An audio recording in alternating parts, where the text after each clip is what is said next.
He's not back. Are we back? Oh, today's stream, everybody. Oh, this is the worst.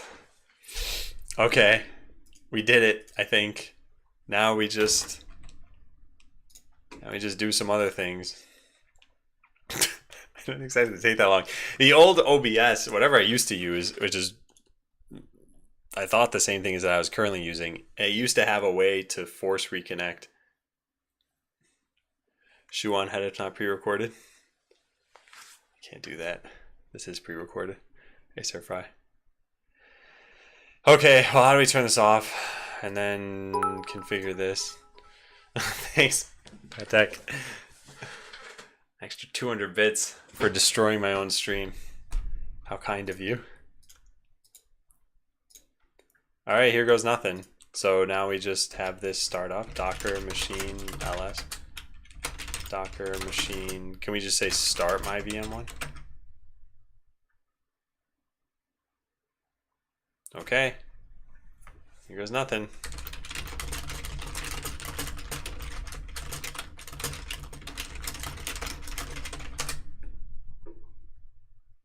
It didn't hang again.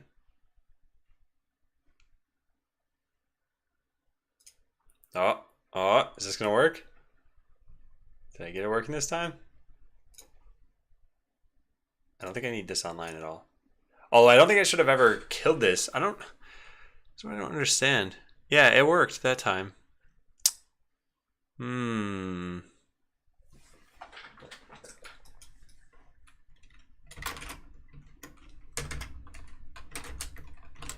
So waiting for SSH to be available on Windows.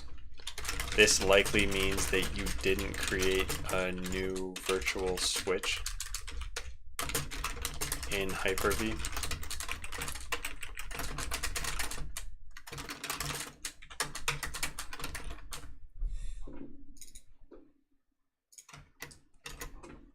Okay, so now we do Docker machine ls and we have a machine, right? Yay. Unable to query Docker version. Yay. I don't like this. Let's just switch to Linux, everybody.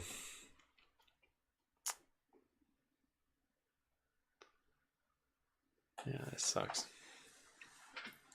Docker machine env.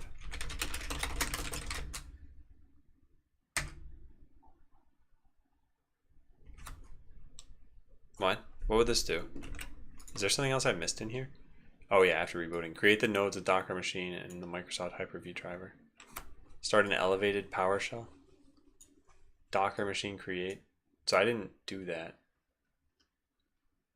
I'm gonna have to create this thing again, aren't I?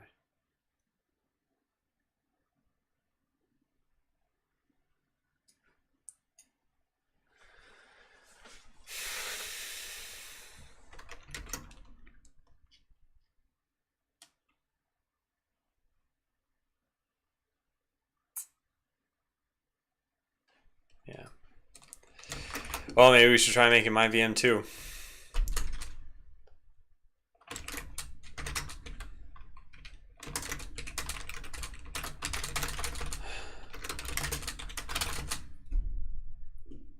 Yeah. I don't know.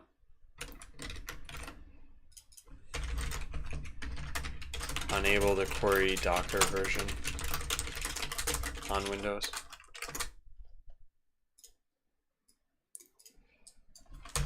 So it seems like this is a problem with creating a Docker machine from an unelevated command prompt.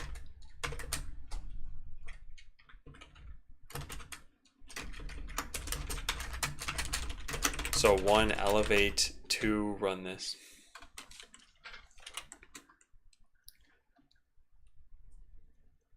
Maybe because it was waiting the first time. Well, yeah, maybe it's not elevation then that did this. But so here's what I don't know how to do. How would I get the machines to not get saved into my user profile? Or how do I re-provision this stuff? Is there some other thing that I can use here? Regenerate certs. Oh, maybe we can do that. Regenerate certs. My VM1.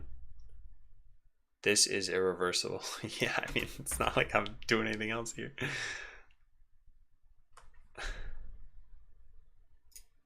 Is that gonna fix this?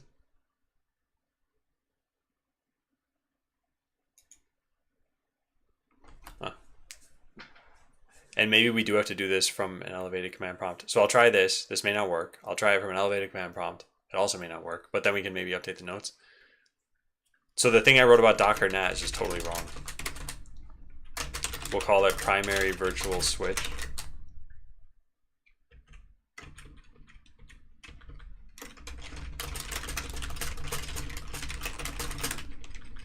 So this reference is probably, no, yeah, it's not wrong anymore. Okay, good. That's fixed.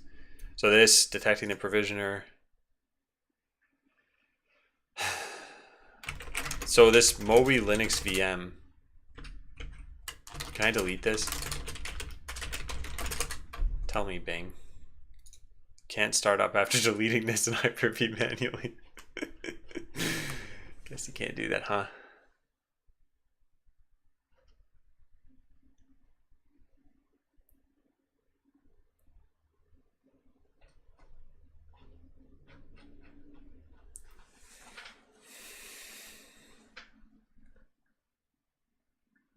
So Docker needs this to work. Is it always using the amount of RAM that it has available to it? Because that kind of sucks. I don't think it's even to show here. No, I don't think it's going to show. Well, it looks like this is doing something. Maybe it'll work after this. So the thing that had failed was just doing Docker machine ls. We had unable to query Docker version. Certificate is valid for that, not for that. This takes a long time. Yeah, I think switching to Linux for all this stuff would make a lot of these things much simpler. Problem is, I'm not very familiar with Linux. I can do some things, but I don't think I'd be very fast at stuff. And I don't think it's speed that necessarily matters too much. But the difference between being as slow as a snail and being competent is pretty big. After that, going to like blazing fast that's not what's super important. All that probably happened anyway. All right, so let's try this again. Hey, it worked. Okay, so that's all we need to do. So we don't need to run this from an elevated command prompt. So I don't know exactly how this happened. I think that I had to cut off the original provisioning process from Docker machine create, but it was easy to fix. That's it. Cool.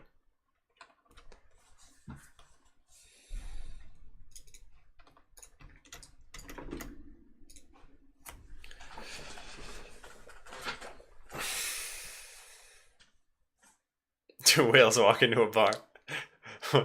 What's the rest of this joke? Let's try out WSL. I've tried it out. I still feel like being on Windows is hampering me at a lot of different portions of this development.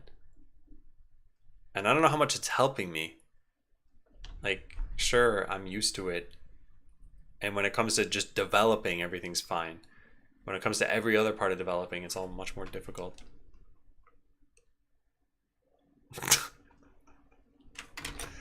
This is a pretty good one. Row your bot.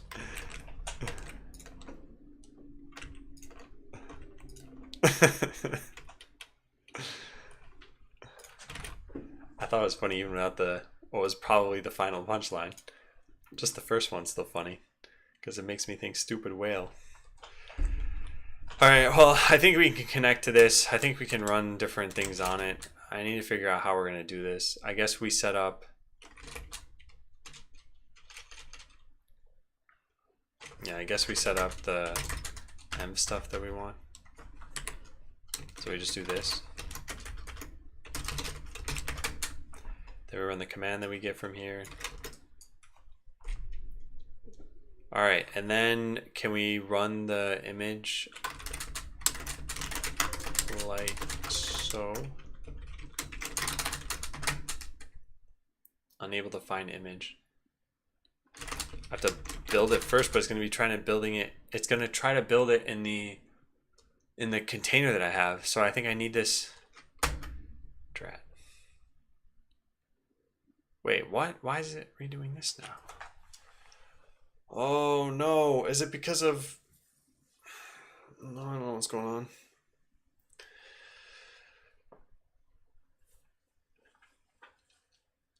Chat, no.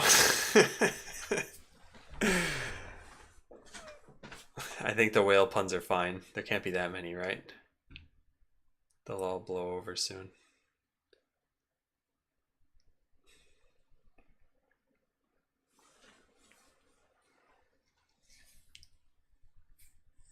I mean, really, how many could chat have here? So I don't know where this is installing this to. Yeah, I don't know where on my hard drive. It's downloading stuff somewhere. I also am not totally sure if I'm running this from the container or not. But we got so far off what I wanted to do today that I feel like the last several hours were a huge waste of time. It's building it on the VM. Okay, that makes sense. So this isn't actually going to have any files in here. Right, so when I wanted to do Docker run, we wanted to run it on this particular container, which may have been a mistake. How was it able to copy any of those things though? You're building a Docker image from Windows. Wait a second, and this isn't running on the container. Unless it's... No, it can't be.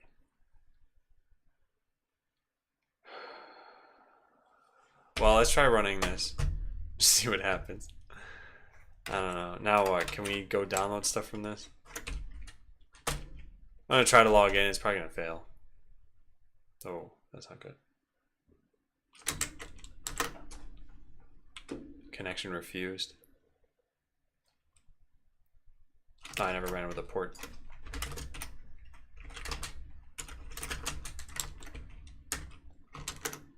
Do we see anything? Still connection refused. Thanks, Vibehub. Thank you. And hey, Respirato. What's the advantage? Why not just Docker and Docker Compose? I don't know if there's an advantage. I can just use Docker, and I was using Docker, and then I decided to look in a Docker machine for some reason that I've now forgotten. I don't remember why I wanted to do that.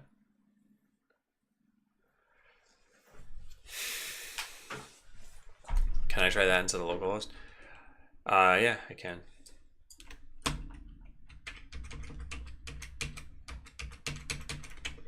How is it running on the VM's IP though? If this still gave me a warning saying you're building it from Windows, because the container is not a Windows container. It should be a Linux container, right? Unless this is a Windows container, in which case I don't know how. There's no way this is Windows, right? Yeah. There's no way. That's the part I don't understand. Or whale. Okay, that's a stretch. I'll allow it.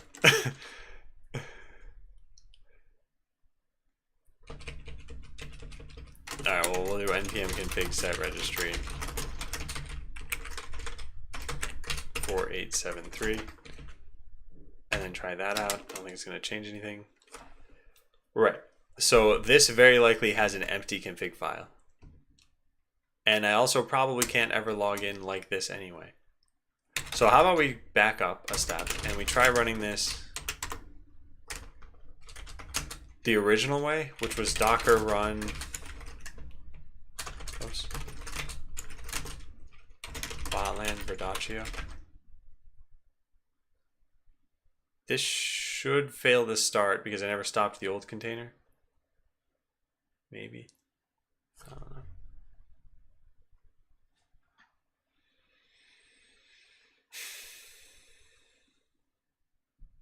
Docker machine just provisions machines for you. Yeah, but I should be able to run a container on a machine that's been provisioned, right? Trying to access a port on the host machine, you can use a host name, host docker internal. That'll only be useful for development, not production. That's fine. This won't even run now. Like, how did I get to this point?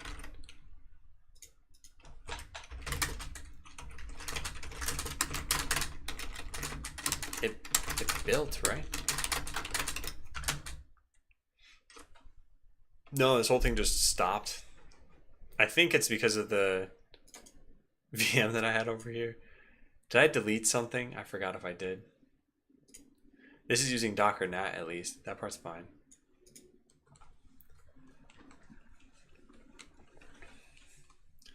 Oh, my half whale there. That's even more of a stretch than or whale. Yeah, well, whatever was supposed to happen here. Oh, there it goes. What's going on though?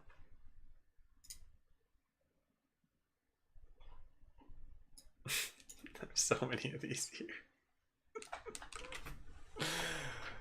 Oh, I just feel so defeated from all of this.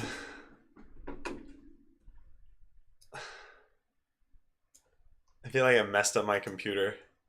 I don't know what's happening right now. I don't know how I'm supposed to recover from this stuff. Okay, so a connection attempt failed because the connected party did not properly respond after a period of time. It's a long way to say e timeout. So maybe we should restart this service. I don't think it's gonna matter though. Hey, Hyperlol.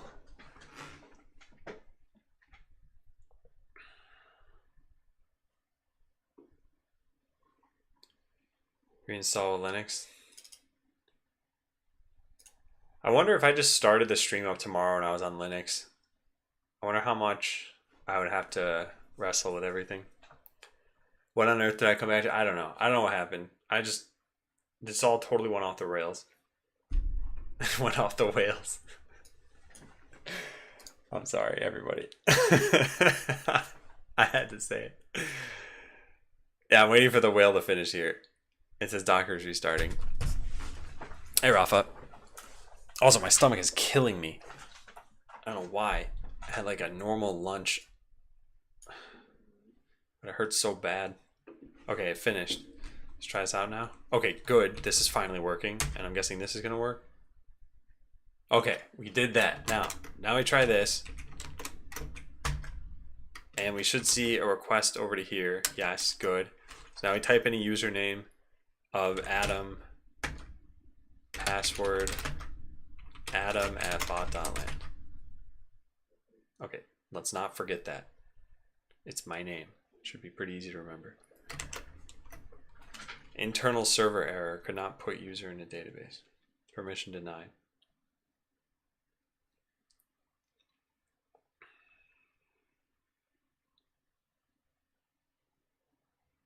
Wait a second though, I didn't do any volumes or anything. I just copied the files into the machine, so this is all running in the container. So that means any changes that I made here wouldn't persist. Oh, this is going to be a huge problem. Hey, Zinra. What was the reason to start using Docker? Check out the today command. File might not have the right permission. It said it couldn't access HT password. Yeah, I can't focus on this any longer, I think.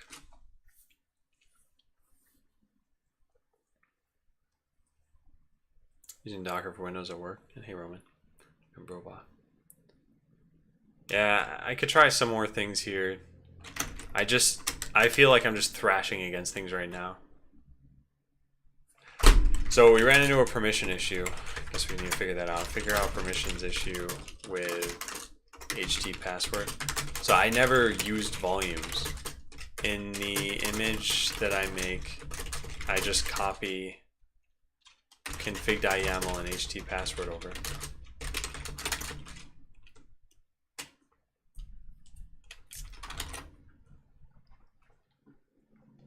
Well, we're back to the permissions problem because of how I set up this Docker file. It copies this stuff over to here. There's something wrong. How's the Docker file going? It's not going very well.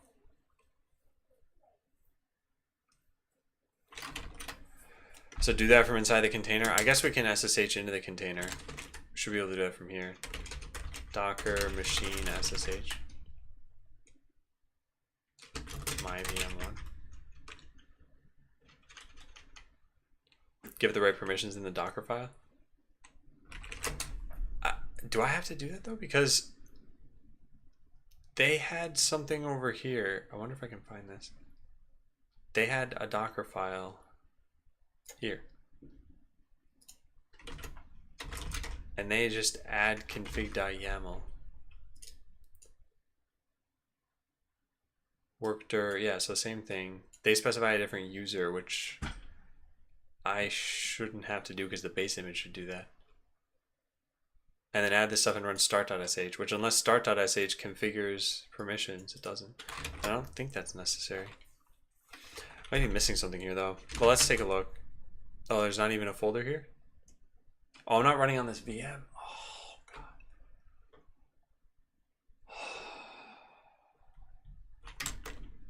I think this is running on the Moby Linux VM.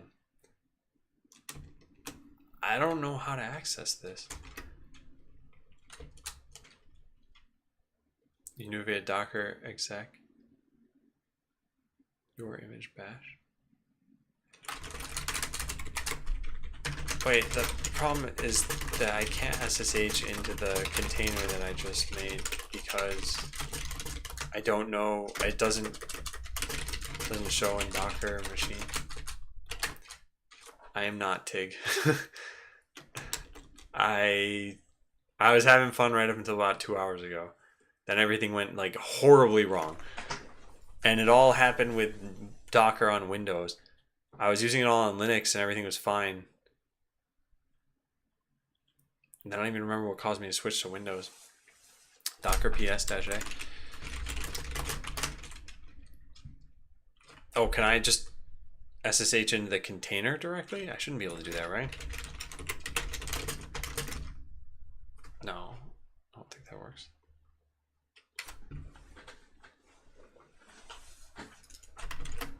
Now SSH, what?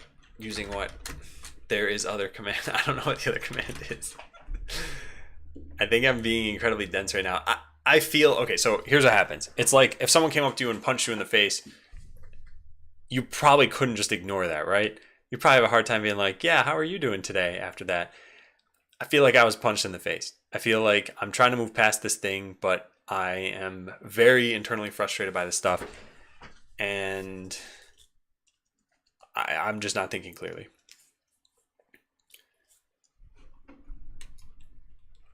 So just, okay. Yeah, I'll try this. I know this is what Makoba was trying to get me to do too.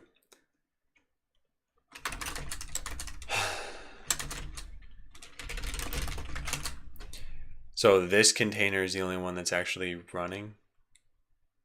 No, there's just one too. Status created. I'm not sure what that one's doing here. But we have this.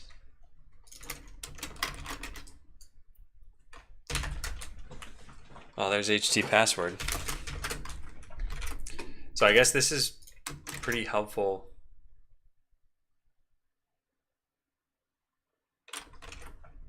Yeah, thank you guys. Let me write that down too. So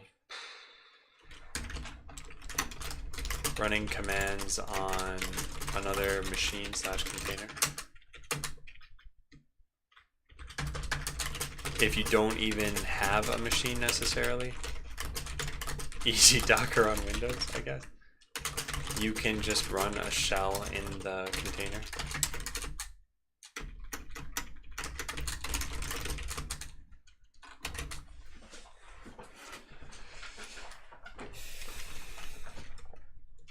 So if I look at the HT password file we have here, oh, that can't be right. Am I connecting? What am I connecting to? I'm just gonna kill all of these. Yeah, I'm gonna kill all these. Docker rm force cf, then 9d 33 and eb. So docker ps-a should show nothing. I have no containers running anymore. I restart this. We'll have one container. We're going to try calling add user. It's going to fail. I'm going to go log into that machine. I'm going to find out Bot Land.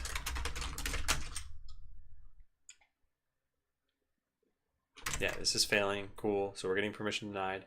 Can't open HT password. We're going to connect to this thing again with this, but it's A7.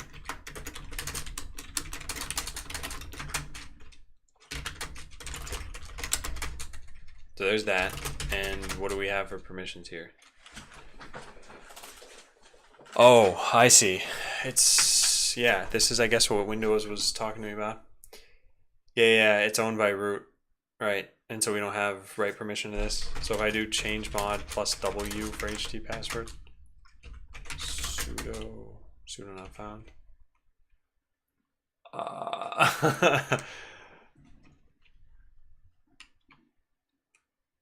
Okay.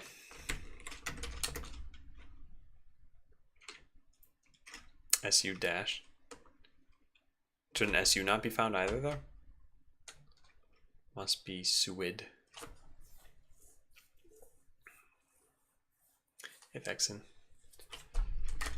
Just change owner of it. I think there's the Verdaccio user. I'm not too familiar with.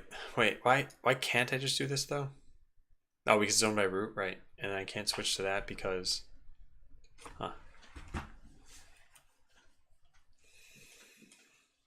Hey, Polar. Well, I'm not totally sure where we get this from then. Yeah, I have SU, no sudo. Oh, it's, no.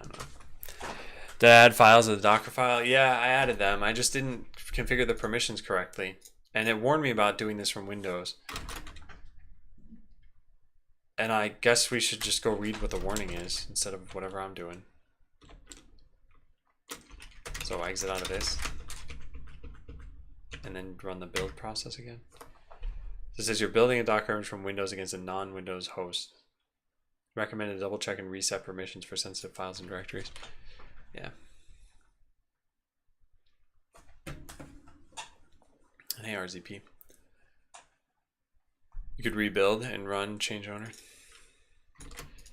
Yeah, I can do that.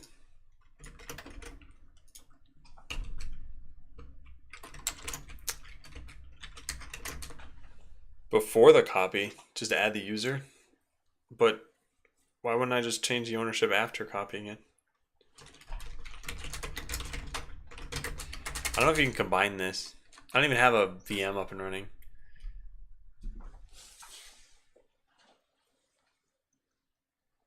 Should let you SSH as root into the container.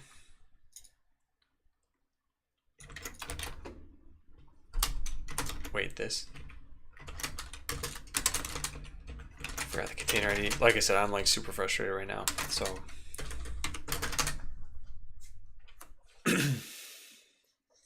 requires at least 2 arguments. Run a command and a running container. Oh, do I not have a running container anymore? No, I do. Did I mess this up? U0. Huh.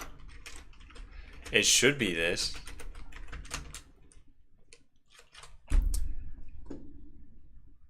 I have the container specified there, the command specified there. Oh, the -u I got rid of. It's supposed to be for root. Yeah, okay. There we go. Let's copy that into here. Alternatively, to log in as root, you can do this.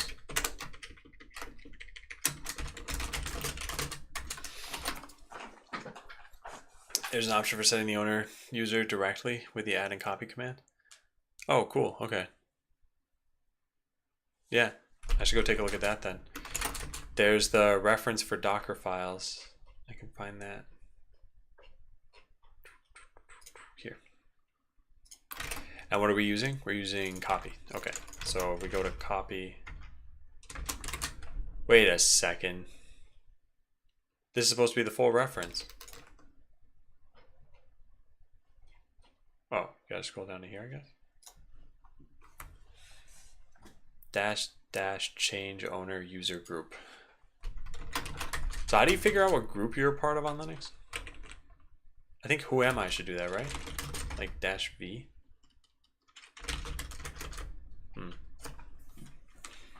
Yeah, I want to figure out the name of the group. But I'm not sure what that is. Also, the base image that we have here, which is this. Yeah, this will set a user. APPR. What? Is this not the Verdaccio one? Uh-oh. Yeah, I don't know. I don't know what that did then. Just groups. Ah, okay. So I want to log in as a different user. Thank you for that, by the way. Since your image may not even have it, you SSH to the host machine, then docker exec to attach. Yeah, I was using Docker machine before for this stuff, and that would let me SSH into it. But yeah, running exec I think is fine. Oh, I put groups Adam? Okay, I could have just done this without having to do this part. But either way, now I am that person, so now I can do groups for Verdaccio. Yeah, okay. So that's what we need to do here. Verdaccio.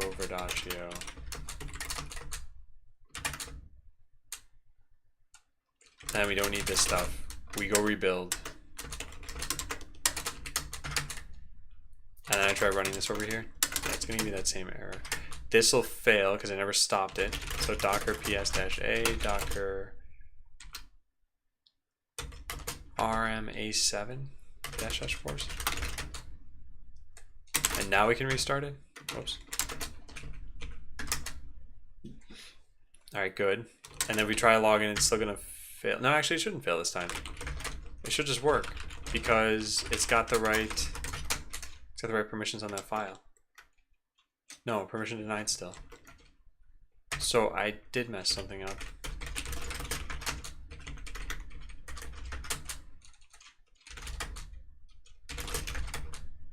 It's still owned by root. I must be running the wrong image, or I didn't build this correctly.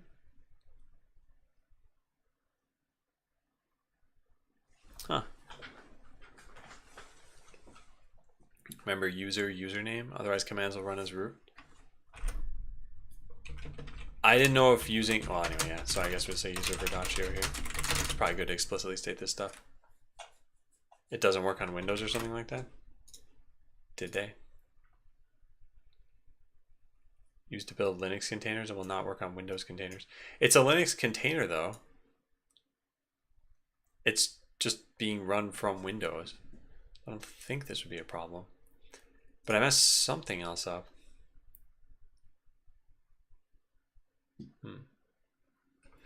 Well, let me try again from scratch here. Let's just close out of this stuff. So if I do a docker ps-a, I'm just gonna remove everything. Okay, now I have nothing remaining. If I do docker image ls, I don't want to delete this, but I wonder if I'm building with the cache and that's a bad idea or something. And what if I say no cache equals true? I have a feeling I'd still use the cache.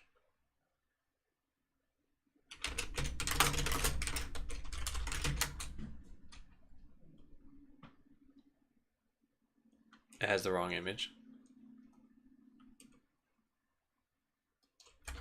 And yeah, this is my full-time job. I'm doing very poorly at it right now. Hey, Pickle. And hey, Quando. No cache, here it is. And that's what I specified, right? Yeah.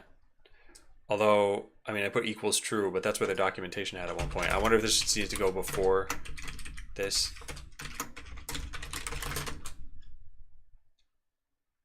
just don't think that's doing anything extra. 8616 should be what boots up when you start. If it doesn't, it's using the wrong image. Well, I think you were telling me this based on what had been, yeah, this. So I needed to have FE5 at this point, yeah. So npm, not npm, docker ps-a. Oh, my stomach. And here are all the old ones, which now have a repository of none. I'm not sure why that happened.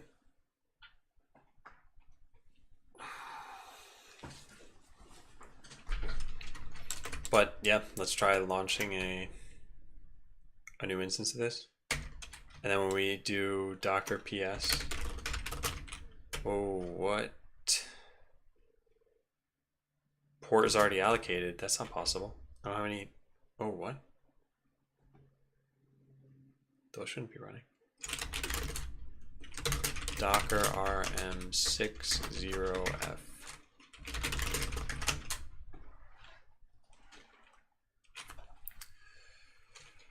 Okay, I wonder if there's docker image prune. So now docker image ls should only show good ones. Yeah, good. Cool, we're doing it. Now we run this again and we finally get something that works, right?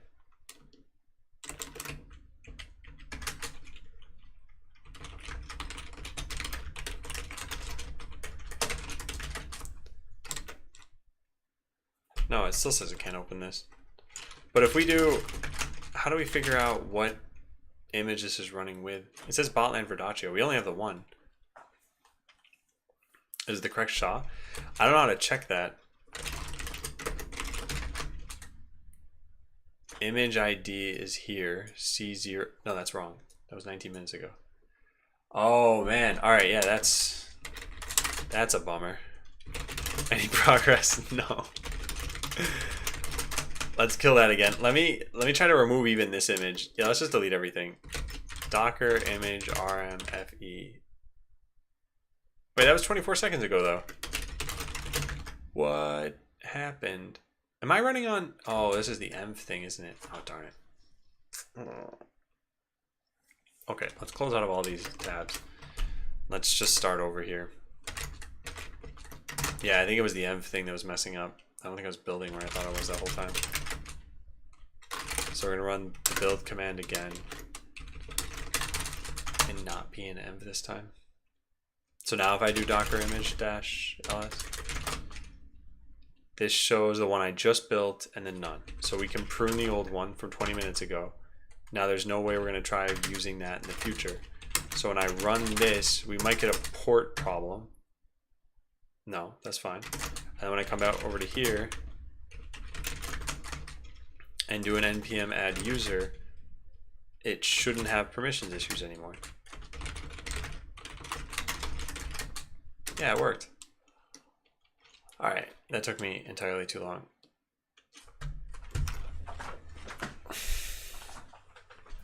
Docker system prune -a, does that prune everything?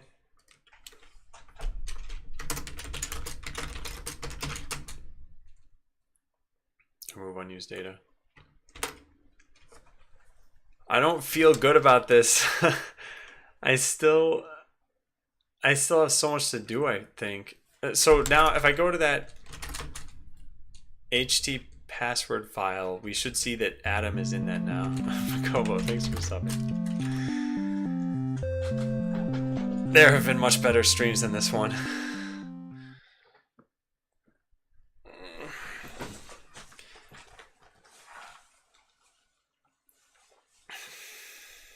All right, well, what was I gonna do? I want to see the HT password file, so I needed to connect to the machine. Where is my note on there?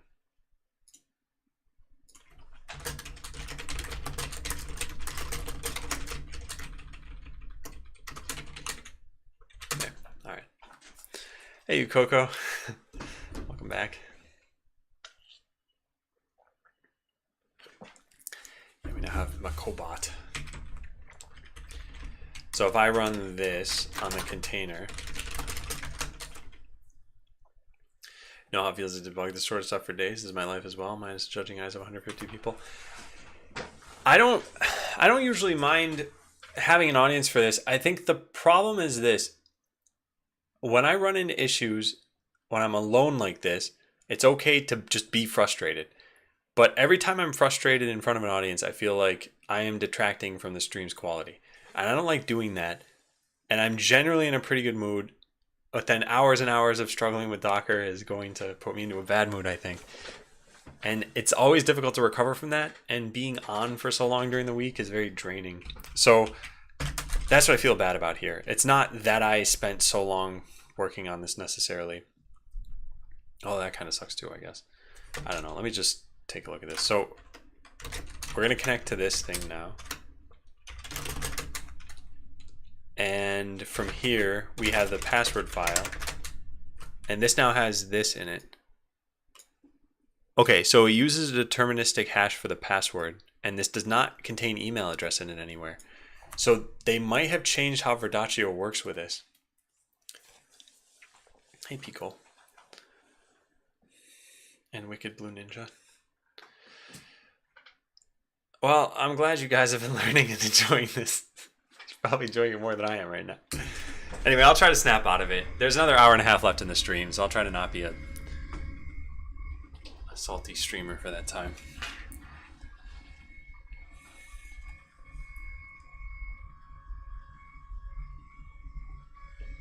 I don't feel like discovering from scratch new tech and reading chat is good for you. I think it can be helpful at some scale, and I'm not sure what that scale is. I think if you could somehow identify who all the experts are with your particular technology stack and then just listen to those people, it's not too bad. Hey, pheromones. Oh, cool. All right. Yeah, I'll have to check that out. And thank you and welcome. Yeah, so for those of you, there are probably a lot of people who have no idea what I'm actually doing any of this for, because you see me frustrated and struggling with this. It's all for the sake of a game. If you go to bot.land, you'll find out a lot more about this game. It's an automated strategy game where you make bots, you tell them what to do, and then they battle just according to what you told them. You don't control them manually during a match anymore. So what we've been working on for this whole time is making it so that I can deploy all of these services smoothly and easily. And the current system is a big mess. If you take a look at the today command, there's a giant document that I've been working on since yesterday, which is really just for the stream's sake. I don't plan on really using this or reading it anymore after this. So if you want to find out more about the background of the infrastructure, this is really technical, a lot of this. Like, here's how I deploy services, and here's what I want to switch to, and costs of things and whatever else. The only other thing that might be of interest, which is linked from that document, is the infrastructure diagram. This is everything it takes to run Botland right now. So there's the game, which is run on the client, of course, but then there's everything that's in the cloud, which is things like running the game and matchmaking and whatever else. Not saying you use this, but you should use something similar to avoid the env issue. Docker aware. Yeah, this sounds pretty good. I wonder how you do this on Windows.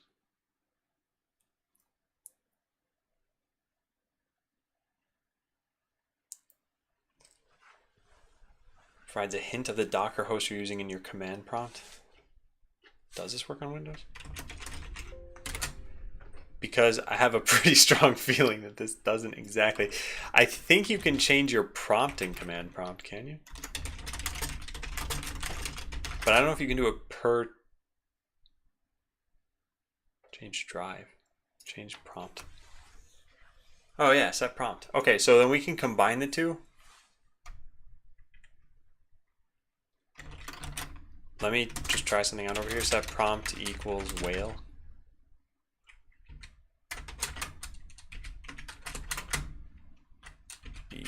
Yeah. Okay, there we go. Yeah, so we could do something like that maybe. What's doing my load balancing? It's right now ELB on AWS, Elastic Load Balancer. There's the PS1 script, so it might be that. The other way would be to use Cygwin. I'd like to just use CMD. I can just, every time I run this, I can write an alias around it that sets the prompt for me. That may not be such a bad idea. Yeah. So if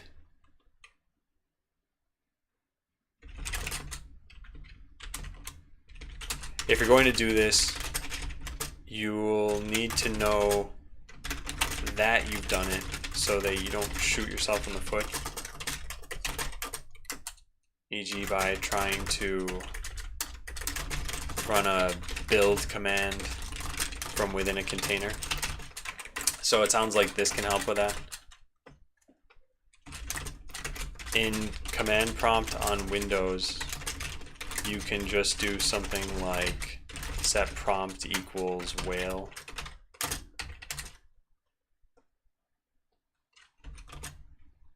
And in all other environments, look at something like this. Okay. The no funnies tab always interests me. So I've talked about this a lot. I have a comedy notebook and I write down a bunch of just silly jokes I think of. And everyone always asks me, what's in the comedy notebook? What's in the comedy notebook? So I renamed it to No Funnies Here.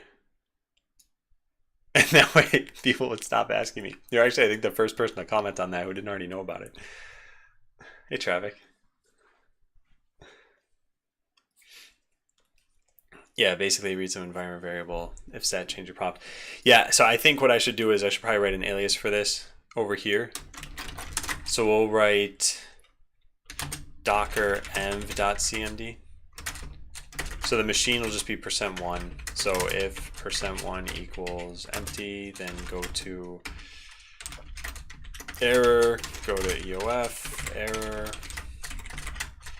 is going to be echo, you need to type the name of the machine to connect to. And then let's also do set prompt equals whale. I'm just going to test this. I don't know if I'm going to like this. So docker env my VM1. Oh, wait a second. That doesn't actually work till you do this. Okay, so we'll need to say that. Nice, Slavnik. Yeah, that's a keyword. Thanks, Coffee Tools. The joke that makes me unmod every time? The joke? No, there's plenty of jokes in there. Some are actually funny and that you guys would like, and most of them are horrendous. And you guys would unmod yourselves over or ask for mods so that you could unmod yourselves. Oh, hey, this can't save a space at the end of this. Huh. Okay, well, we can change this to just putting it in quotes. I think that'll work, unless it puts the quotes in it now, too. Yes, it did. Okay, that's unfortunate. Well, what if we put a whale character? Ooh, does not like that. All right, well, no whales then. Yeah, so we need this to not... there's no way to put a space at the end here. Yeah, I cannot do it. Oh, there's maybe one way if I'm really creative about this. Okay, this is very silly. But let me show you guys something. So what if we did this? Batch get substring. What's the best way to get a substring? This is how. So we want to get the first character of something. I think I actually have this written down somewhere. No, I don't. Okay, well, what I'm going to try to do still, what does my normal prompt look like? It's just a $sign, but it has a space after it. I'd like something like that. But yeah. So extracts the last 7 characters and extracts this. Okay, so variable. Yeah. So set test equals h, and then set space equals test 0, 1. And then we put test at the end here. I wonder if that'll work.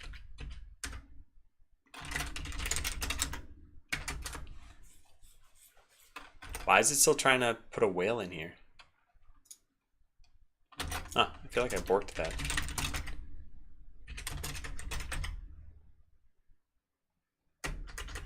It got an H. How did that happen? Oh, because it's 0, 0? You almost got it. You need to set it to space, not test. Oh yeah, you're right. Oh man, like I said, I'm not paying attention. Yeah, nice. And now we do need to set this to 1. Got it. Okay, so instead of whale, we'll put the name of the machine. So docker env this like that. Does that work?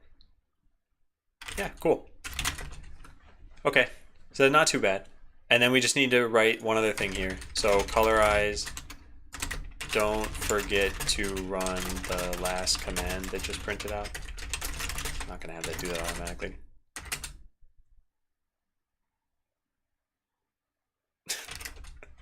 That looks terrible.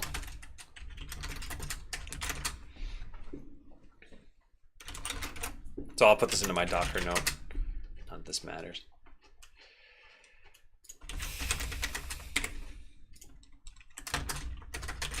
For Windows, I wrote a quick script to do this.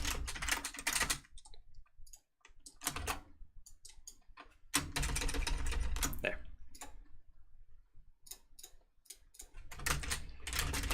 If you don't have colorize, well, no one has colorize. I wrote that for myself. So I'll just turn it into echo.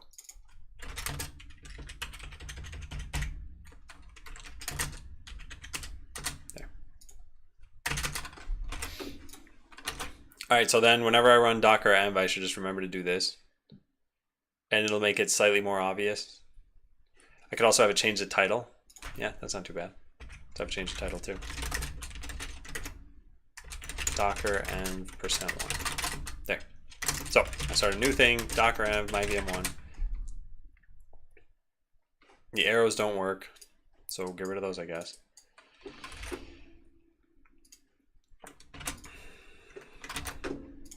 And then we just copy paste this.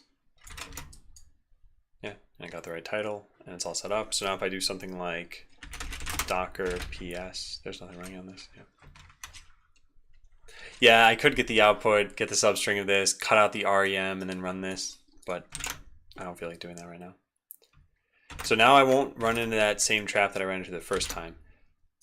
There is another thing I needed to do here, which is figure out, oh yeah, that's right. So figure out the permission issue. I did this. And then the next step is to figure out what max users equals -1 does when you have existing users. I should be able to change this on the fly. So right now, if I were to do add user over here, it's gonna fail. So I do something like Bob password bob@bot.land. Yeah, it fails because it says maximum number reached. That's totally fine. That's what's supposed to happen because I set it to 2 and I now have every Juan and myself. But if I add EJ again, it should work. Yeah, I logged in. Right, so when I set maximum users to -1, I don't think it did work. No, -1 disables it according to their documentation over here. Where is it? I probably close out everything. Yeah. The to-do list app is called To-Do Plus. So they have their Docker notes here, yep. And they have the config file, and they say auth somewhere, read the auth page, and then they mention max users on this page. Yeah, so in case you decide, oh, no, they changed this. Oh, that's interesting. No, wait, no, what? They have the comment that says you can set this to -1 to disable registration. And here they say if you want to prevent them from logging in, you can set it to -1. I don't know which one to trust of those two, so let's just test it out. No, I just logged in, but we need to set it to -1 then. So this has it set to, this has it set to 2. So we'll set this to -1. Yeah. And then I don't know if we have to restart that. If we do, then it's not going to work because this doesn't actually save.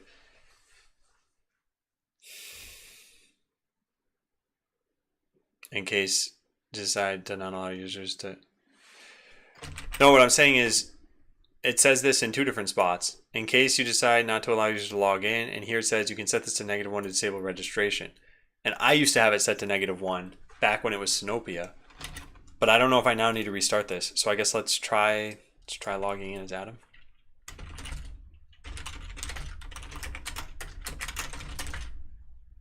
So who knows what that just did though. So now we need to go configure this.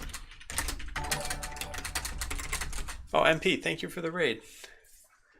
It's like you're returning people back to me. I can paste this same raid message. Look at this, watch this. Never seen that before, have you? A streamer use the raid message of the raiders. But how'd the rest of the stream go? Like I said, I was only able to watch during lunch, so I didn't get to catch too much. Maybe next time I'll make a request. Well, welcome everyone from NP's stream. I'm working on a game called Bot Land, and we have been struggling for most of today through all the deploy stuff. I don't know an easy way to give you guys an introduction to today's stream, but an easy intro to the game is if you go to bot.land and check that out. You can play the game now. You can find out more about it by just scrolling down. It's a strategy game, and what we're working through is some very particular setup of authentication for, anyway, without getting super technical, I can't really explain what this is, but it's generally a very technical stream. So if you guys want a technical explanation, check out the document in the today command. And if you want a higher level non-technical explanation, I can try to give you one, but I need to pay attention to that explanation instead of trying to pay attention to this. So let's go stop this thing. And one last little note there is that this overload of technical information is probably going to be for the next couple of weeks. And then after that, we'll hopefully get back to game stuff at some point. All right, yeah, take care, Makovo. Sleep well, and thanks again for subbing. But yeah, welcome Veld, Old Dutch Guy, Piano Man, and I believe I missed one other person. Farseer and Ice to the Core. And Farseer, thank you again for gifting me a sub, by the way. I do appreciate that. All right, so if we restart this, it's going to fail. It's going to say the thing about how the port is already allocated. So we do docker ps and then docker rm81 -- force docker rmda. And then we need to rebuild this. And then we spawn this again. And now the config has max user set to -1. So we'll know if this worked because we should still be able to log in as the user I just made. And if this doesn't work, then it clearly prevents logins. Yeah, no, that fails. Okay, then they changed the semantics of this. I want to go take a look at their code. Where's their GitHub? Here it is. They don't ever have max users here? How's that possible? Oh, whoops. Because of that.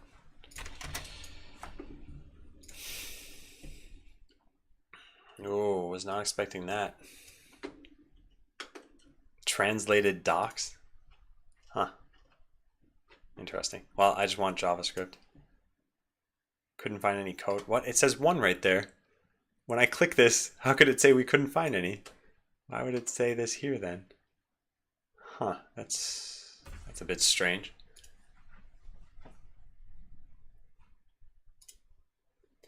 What are the main challenges in Dockerizing your app?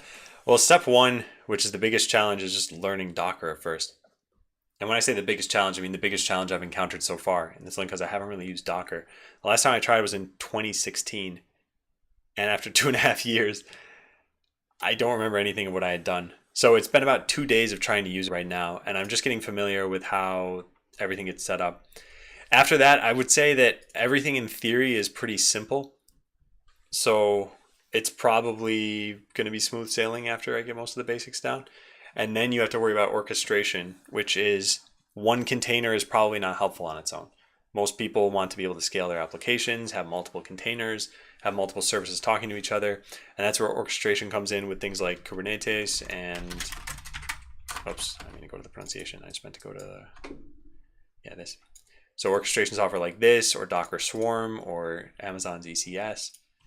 So I'm going to offload some of that complexity onto Amazon and still need to learn what they've been doing too.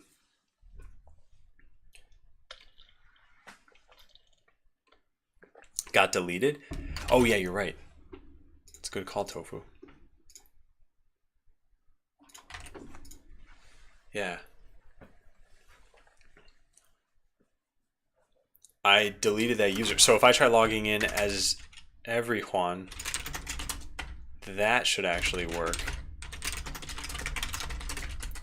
But that still fails.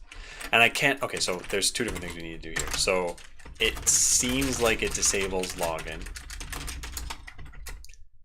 And I can't find code in their GitHub that controls this. Now, Verdaccio had a lot of repos here, so perhaps I was looking in the wrong repository altogether. Auth based on HT password. Yeah, it's probably this. So if we search for max users here, we should find something. Yes, good. Config.max users, otherwise infinity. Okay, but we do have one specified. And when it's -1, what do we do with it? Let's go take a look. This dot max users, it gets converted in this sanity check. It's a strange way to do that. And then let's search through the rest of this. It's gotta be in one of these where it's actually used. If max users is less than 0, user registration disabled. All right, sanity check, yep. But if friends log in as well, what's this issue? Enforce maximum amount for new users only.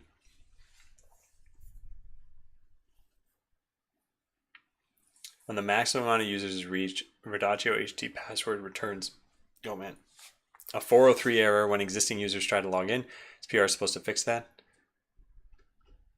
It's better been pulled or accepted, I mean. We need a unit test, something like this.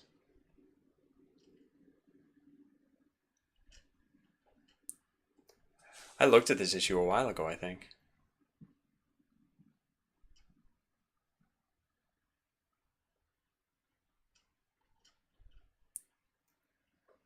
It's been merged. All seems to work fine. All tests passed. They just don't care anymore. They slot in here. I can set it to 1 user or 2 or 3 if I need to. And in this case, I actually do need 3. But I find this frustrating because it seems like the whole point of setting max users to 1 is to disable registration. And it just so happens that it disables login as well. So I guess we just need to write that down. All right, so troubleshooting. Max users disables login. It seems like for max users, -1 disables login. It seems like setting max users to -1 is only supposed to disable registration, but it also disables logging in. As a workaround, I just set max users to whatever the current number of users is. This is really dangerous though, because if I set it 1 higher than the current number, then someone could register and then start downloading stuff. Maybe I should require email verification then? Can I even do that? Oh, max users equals 1 should still work even with 3 users? Oh, okay. As a workaround, I set it to 1 no matter how many current users there are. This disables registration so long as you have 1 user already, but still allows people to log in. Yeah, I can set it to 1 then, but let's go back a step. The other thing I wanted to check after this is, should I bother using volumes for something like this? This would shift storage onto the host instead of the container. All right, we're gonna get rid of that stuff, and we don't need a lot of this open. Okay. So we have this 1 user. We can make 2. We can make it actually as many as we want. Let's just set this to, let's set it to 2 for right now. And then let's go restart this whole process. Because I want to make an HT password file. Oh, we could probably just copy paste. Yeah, we could just duplicate this. Just change this to Adam. I don't think the email address even matters. If you need persistent storage, you probably want to use volume. The question is, do I need persistent storage for something like this? For the configuration and for the authentication, I don't think I do. But for the cache, I think I do. I don't think I want this for configuration / HT password. Although it doesn't matter if I do that. But I do want it for the cache. It's not super important even if I mess that up too though. Who's this guy? That's quite an inside joke. So if I am understanding this correctly, there. We have now set up 2 users can log in. We set the max users to 1, so there's no more registration. So we delete this comment. I'll say to work around an issue to, actually, what if we set it to 0? I wonder what that would do.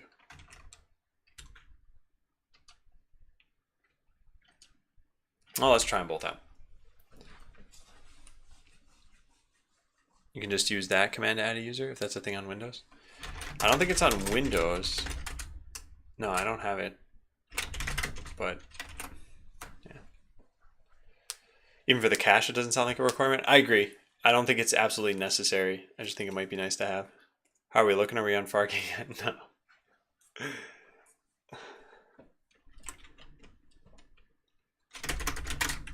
So I'll write this down too. Figure out if max user 0 will do this. In the official doc, they say that you can use this. So just Adam and password. Is this gonna make me download something? No, it's not.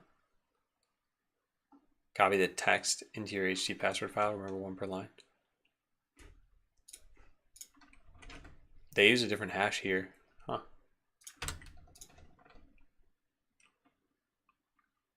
Yeah. Because this looks different. Anyway, I'm still fine with this though. Well, let's test it out. Let's go build a new image. Make sure we don't have anything running already. RM force. And we'll start this up again. So we should be able to log in as one of the 2 users, doesn't matter which one. So let's try Adam because that was the second one I added. That worked. Okay, and we can log in as the other user.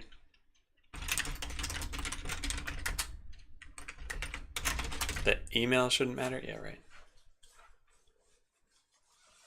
It's MD5, so not great.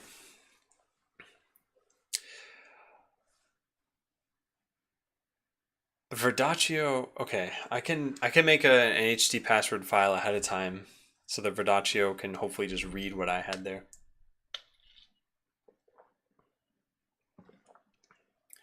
Yeah, I'm not worried about this leaking necessarily. And these are going to be randomly generated passwords anyway, but having collisions in MD5 so that there's potentially a smaller search space, I don't think that's actually going to matter here either, but still I could generate it with the website that we have. So I guess when we get to that point, but this will involve changing, no, actually I should just use the HT password file that we have now, and I should consider doing this in the future. Using this website to generate non-MD5 hashed passwords. Can I IP lock this instance too? No, because the development machines need to contact this. Or maybe, I don't know what you mean by IP lock actually. I plan on having DNS point to this machine, and I don't plan on having security groups set up such that nobody can access it. I've seen this falsely and set to infinity, right? Oh yeah, you're right, because the question mark that they have in the ternary operator. Yeah, you're correct. If we do 0 question mark true, otherwise false, it's gonna say false again. You are correct. Like, will the stream know the DNS of the machine? Yeah, probably. And I don't think there's going to be too much of a problem there. We still have the password-based authentication. And honestly, even if you got all of the modules from this, it's not such a big deal. It's not like I've tried to keep the code a huge secret or anything. I just don't think it should be easily accessible. That's all. Am I worried about brute forcing? No, not really. Oh, well, actually, I guess the problem is not that the code would be accessible, it's that you'd be able to publish your own modules instead of Botland code and hijack the machine that way. But yeah, I'm not super concerned about that.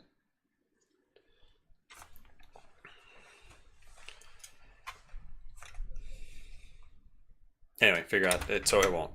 Well, I guess we technically did this.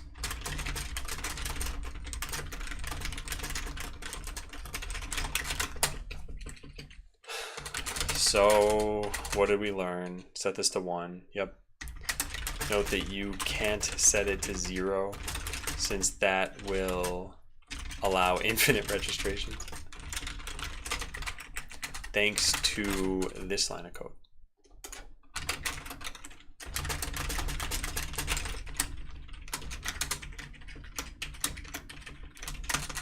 There we go. Enjoy Food Land. They'll finally take it all over. So should I bother using volumes? I guess the way I could think about this is that it really doesn't matter. If I restart a container and it has to download everything again, then fine. But if I'm restarting a container, it's probably because the VM died. Also, does Fargate ever move containers around? I wonder how that works. Because I don't care about, well, if it does, that's all supposed to be completely opaque to me. I shouldn't have to worry about that. Hey, Zammer. And see a chaos calm. Hope you don't dream of any angry whales. And yeah, Roman, definitely. That's what a lot of people used to write. They'd have some code like number, question mark, then use the number, otherwise some default value.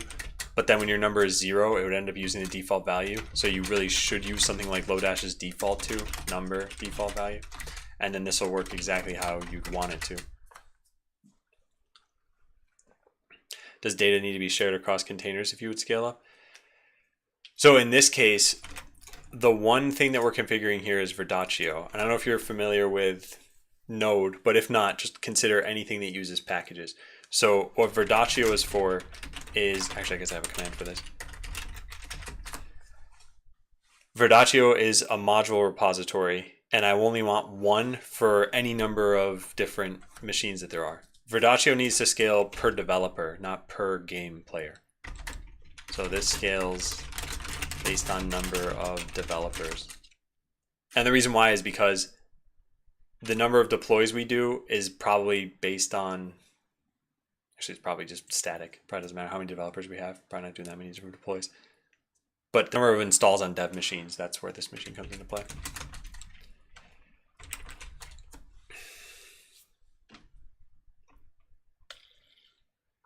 And am I going to build them on CI? I think so, eventually at least.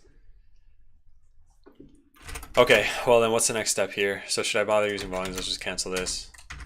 Yeah, I don't think I even need them for the cache. I don't think the container will be torn down frequently at all. And incoming traffic to AWS is free. And I probably wouldn't care about the time too much, as long as this is being torn down all the time. Yeah, no, that's fair, Val. Yeah.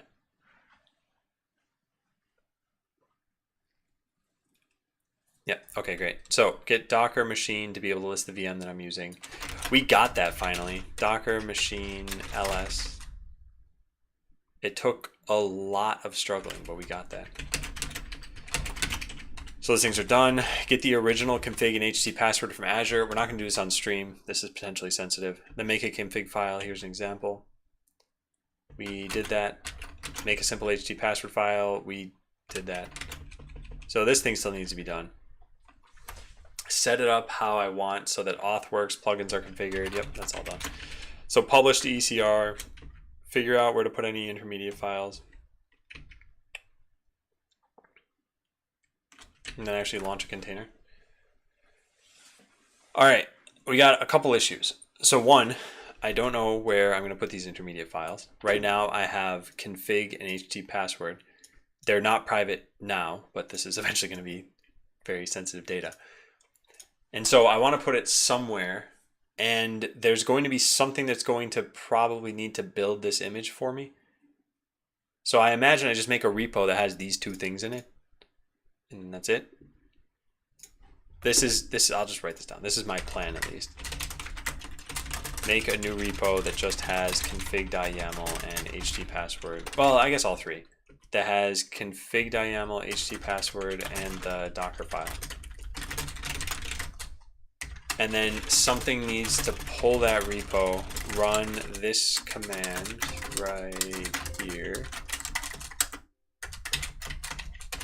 and then add the resulting image to ECR. And then something else, I don't know if it's something else, needs to launch the resulting container. So step one is something I do manually. Step two, I don't know where that would happen. I imagine that's something that CI does. I'm actually, it does it, Quando? I thought it was yet another markup language. Oh, huh. Where'd I get that from then? Originally it was said to mean this. Oh, but then it was repurposed. Okay. I'm out of date. It's just like there was a comedian, I think it was Bill Burr, was talking about driving with his hands on the wheel at 10 and 2. And apparently people in the YouTube comments are like, it's not 10 and 2 anymore. You're supposed to put your hands at 9 and 3. Apparently because of airbag safety reasons.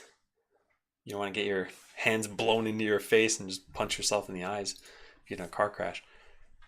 So those are little things, if you don't update yourself, you could find yourself punching yourself in the eye. So keep in mind, YAML ain't markup language.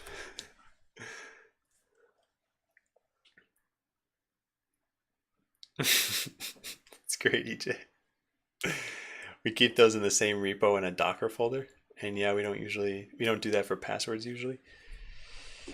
Yeah, I suppose this folder, or this thing can be created and then just not checked in. The other ones should definitely be checked in somewhere though. Don't see a problem with that. htpassword is questionable here. We probably shouldn't have these secrets get checked in. But maybe just say how to create this in the... Wait a second, no, how would this work then? Then nothing would be able to create these files. Also, my stomach is killing me.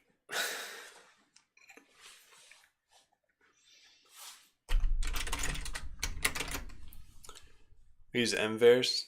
CI has the env and that's it. Oh, I see. So CI is going to list out your like user1/password and user2 password and user3 password. But why would you use such insecure passwords here? It's a bad joke. I'm only thinking about stomach pain right now. Oh God.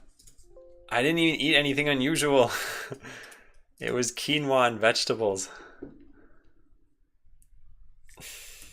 Yeah, at least make it password 123.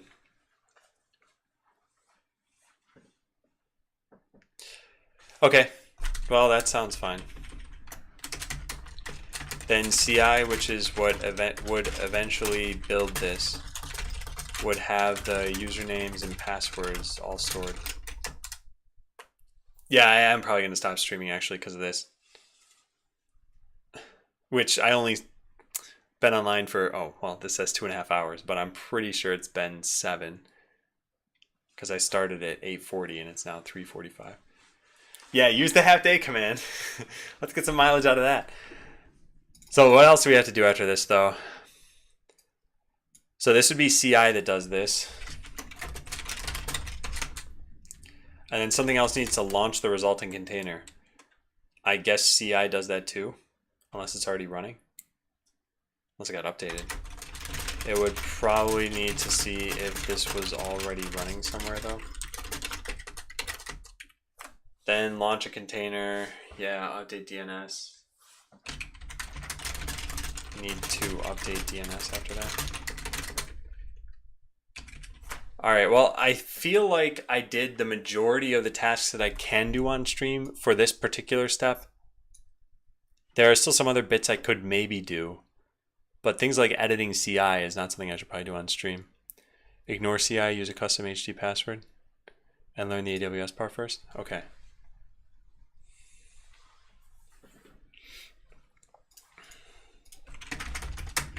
So do all this with a fake HT password file. Although have a new password in it just to prevent people from publishing to it. So do all this with a fake HT password file and test on AWS. Hey Zombie Slayer, what I'm working on is a game called Bot Land. If you take a look at this command, you'll see a little bit more about the game. What I'm working on today is what MP Hardness linked in though. There's a document that if you feel like reading 8 pages, you can find out about. I'll put a summary at the top, probably starting tomorrow.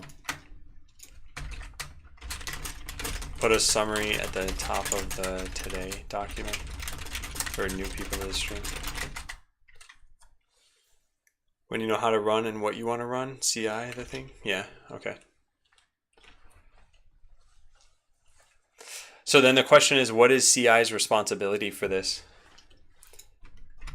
Because CI is going to pull the repo, it's going to create the Docker image, and then it's going to put the Docker image in ECR and then launch a container on Fargate with the image. Does that sound accurate? I'll be able to help you on the circle part. Yeah, my Thursday is rapidly filling up, but I think that maybe I should set aside some time to work on this stuff. The other thing too is I think tomorrow I might have to work on unblocking you. Over lunch I saw your Discord PM. For those who don't know, Hideo's been working on Botland for about a month and a half now, and he's unfortunately blocked or finished with all of his tasks. I say unfortunately because that means that if he wanted to do more work, he just can't right now. But yeah, there's a bunch of block tags here. And this is all work I've got to do to unblock him. And in one case or 2 cases maybe, we have a designer. He'll probably unblock him.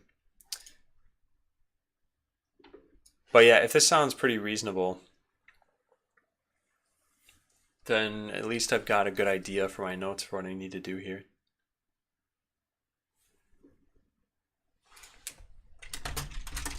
Only add everything to CI after it's all done. This is the part I don't understand though. If CI is going to do these steps of creating the image and everything, then why would I even get this running on AWS first? The way I see it is if I have a container, running on AWS should be trivial.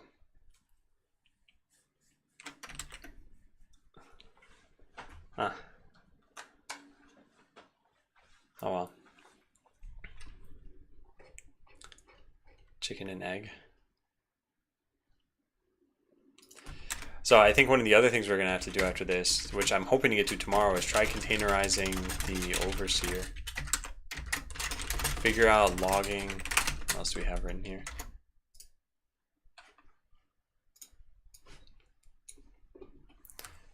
Free to learn AWS, ECS, Fargate, etc., and avoid using all circle free credits we have. Okay. Sure, that's fair. So yeah, finish the Verdaccio task. We'll do that.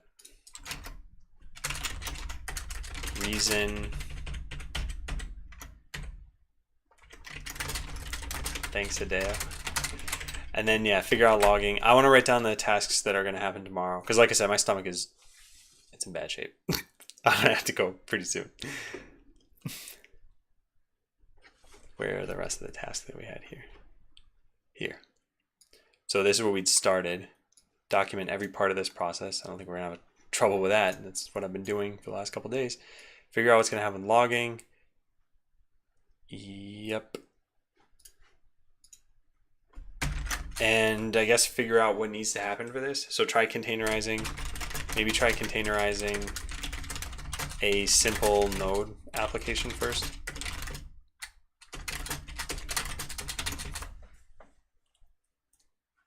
You don't think my code is modular enough? Based on what?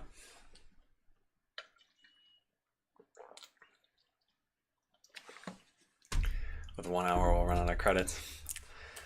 That's a lot of faith you've got in me, Hideo. Yeah, I think that the struggles with Windows and everything should hopefully be mostly over. The only thing is the permissions issues. and that's something we'll just have to be careful about. But everything else, I think everything should be running pretty much fine after this. I want to save these commands somewhere.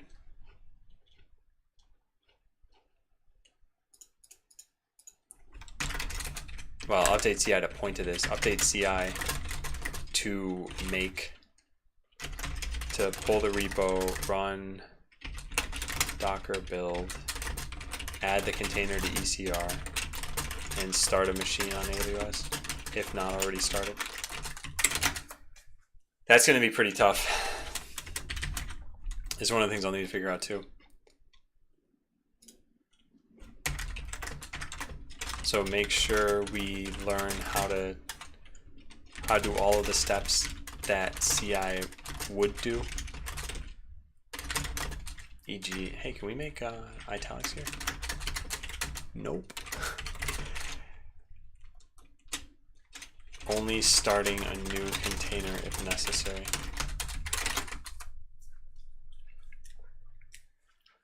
Not enough containers. By the end of this, we're gonna have 5 containers and 2 services that AWS provides that would have been containers if AWS didn't provide them, which is the load balancer and the database. But the other things, the overseer, the game server, the account server, the matchmaker, and the NPM server that we have, these will all be containers. And there are 5 types. There will be many of these 2 and 2 of these 2.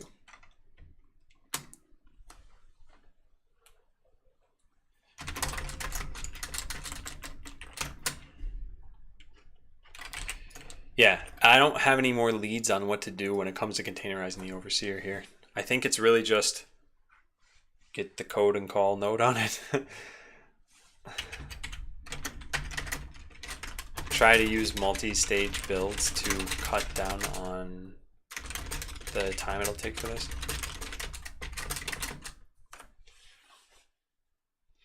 Well, I say this out of ignorance, of course, EJ. What typically goes into this?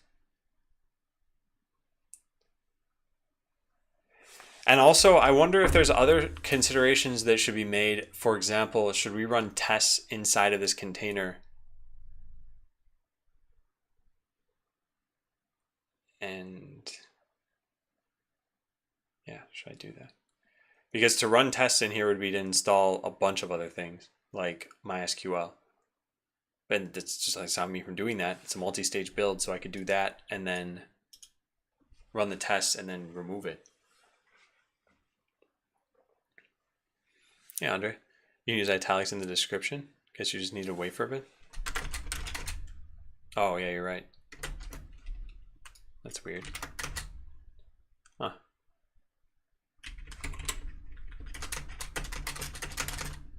I wonder if it only formats when it...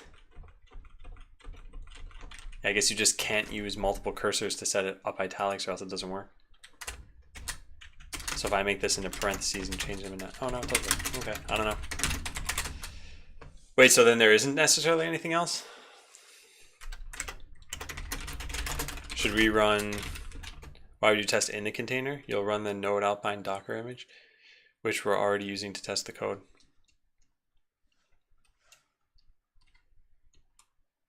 I guess not. Okay.